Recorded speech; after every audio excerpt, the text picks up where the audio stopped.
menurut saya nggak bisa. Ibu-ibu tuh memanggil, misalnya ngumpulin ibu-ibu yang lain, memanggil penceramah semaunya atas nama demokrasi. Sekali lagi di tentara, di polisi nggak bisa seperti itu. Harus dikoordinir oleh kesatuan.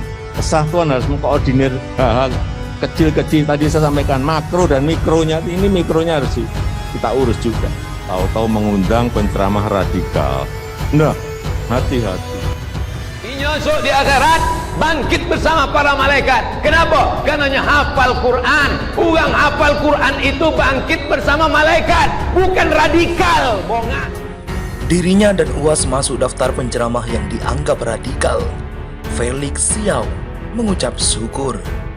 Ada satu survei yang menarik, dan ini saya sudah membaca hasil survei ini tahun 2017 awal, Bang. Jadi 2017 awal ada survei dari UIN, Syarif Hidayatullah. Dia mengatakan ada 5 ustadz paling radikal di Indonesia, dan itu membuat saya kaget ketika saya membaca survei ini. Yang pertama adalah Habib Rizik Syihab, itu sudah undebatable, itu yang pertama. Yang kedua, Felix Xiao, itu saya kaget. Yang nomor 2 Felix Xiao. Yang lebih kaget lagi, nomor 3 Ustadz Abu Bakar Ba'asyir, itu nomor 3. Seperti apa kemudian penelitian ini? Yang paling penting adalah apa indikasi radikal yang dimaksud. Oh, ternyata kita baca di sana. Indikasi radikal adalah memperjuangkan syariat Islam atau misalnya berpegang pada Al-Quran dan Sunnah. Tapi saya kemudian masih bertanya-tanya, kenapa harus saya? Kenapa nggak yang lain? Karena banyak sekali ustadz-ustadz yang lain di Indonesia juga memperjuangkan syariat Islam yang pro dengan aturan-aturan Al-Quran dan As-Sunnah. Kenapa harus saya? Setelah saya baca lagi, Bang, saya menduga keras bahwa ada satu segmen yang mereka ingin miliki, yang mereka belum bisa dapat. Yang sekarang mungkin segmen itu lagi saya garap. Nah, jadi artinya mereka memandang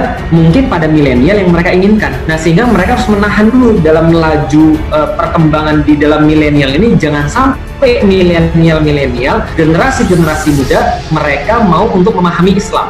Baru saja saya melihat rilis dari BNPT nama-nama Ustadz radikal, salah satunya ada nama Ustadz Abdul Somad. Pertanyaan saya buat bapak-bapak yang terhormat di BNPT yang digaji pakai uang rakyat, definisi radikal seperti apa, Pak? Kami juga nggak tahu latar belakang pendidikan yang ada di BNPT itu seperti apa. Apakah dari kalangan militer, instansi kepolisian, pemuka agama, tokoh masyarakat, atau gelar-gelar yang tinggi? Kami nggak tahu. Dan kepentingan Anda kami juga nggak tahu. Tetapi di sini kami bingung. Anda merilis nama ustadz atau kiai-kiai atau ulama-ulama radikal. Tapi Anda tidak mendefinisikan radikal itu seperti apa. Apakah ketika menyampaikan amar ma'ruf nahi mungkar disebut radikal? Ketika berseberangan dengan pemerintah disebut radikal? Apakah ketika menyampaikan yang hak itu hak, yang batil itu batil disebut radikal?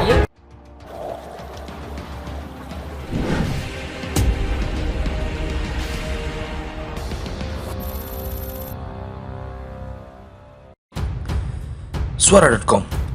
Salah satu penceramah kondang Indonesia, yakni Ustadz Felix Xiao, mengungkap jika daftar penceramah radikal telah dirilis. Ia mengaku jika dirinya kembali masuk daftar penceramah radikal dalam kategori intoleran. Ustadz Felix mengungkapkan telah beredar 180 nama penceramah radikal di WhatsApp grup yang disarankan tidak boleh diundang dan digelar. Beredar viral 180-an nama penceramah radikal dan disarankan enggak boleh diundang dan didengar, ucap Ustadz Felix di akun Instagram pribadinya @felix.xiao pada Minggu 6 Maret 2022. Selain Ustadz Felix Xiao, penceramah asal Riau yakni Ustadz Abdul Somad atau UAS juga masuk dalam daftar tersebut dan berada di urutan kelima. Nomor 1 di daftar tersebut ada nama M. Ismail Yusanto asal Bogor. Dia adalah penceramah yang sempat menjadi juru bicara Hizbut Tahrir Indonesia atau HTI, atau organisasi yang sudah dinyatakan terlarang di tanah air. Sementara nama Felix Xiao dalam daftar itu berada di urutan kedua. Dia pun menanggapinya dengan santai. Dirinya menyatakan jika daftar yang mirip seperti ini juga pernah viral pada tahun 2017. Saat itu pria yang pernah disebut-sebut terafiliasi dengan Ormas HTI ini juga tercatat di urutan kedua setelah Habib Rizik Syihab. Tahun 2017, saya jadi tokoh radikal nomor 2 setelah Haires atau Habib Rizik Syihab. Sekarang jadi nomor 2 lagi, ujarnya. Untuk tahun ini nama Habib Rizik sepertinya absen dari daftar lantaran Habib Rizik Syihab tengah menjalani hukumannya di dalam sel tahanan. Merasa jadi yang kedua, terus dia rupanya penasaran dan mengeluarkan pernyataan dengan nada sindiran.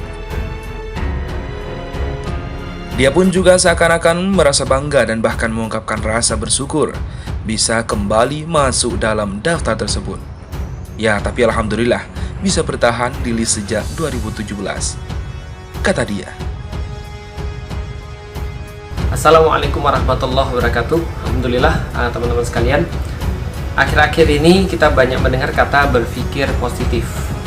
Cuman saya ingin sedikit menambahkan pada wacana berpikir positif ini agar teman-teman sekalian bisa menempatkan berpikir positif ini pada porsinya.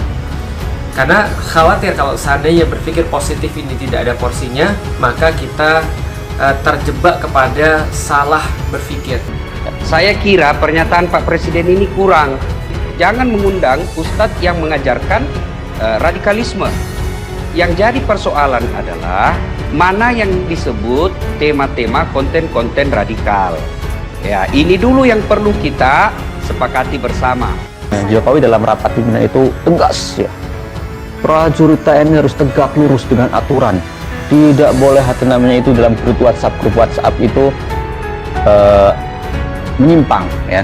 Saya baca itu ya. Selain itu juga Presiden meminta ya kepada para istri prajurit baik TNI maupun Polri untuk tidak mengundang penceramah radikal. Ya. Kemudian kita bertanya dong, penceramah radikal itu yang seperti apa?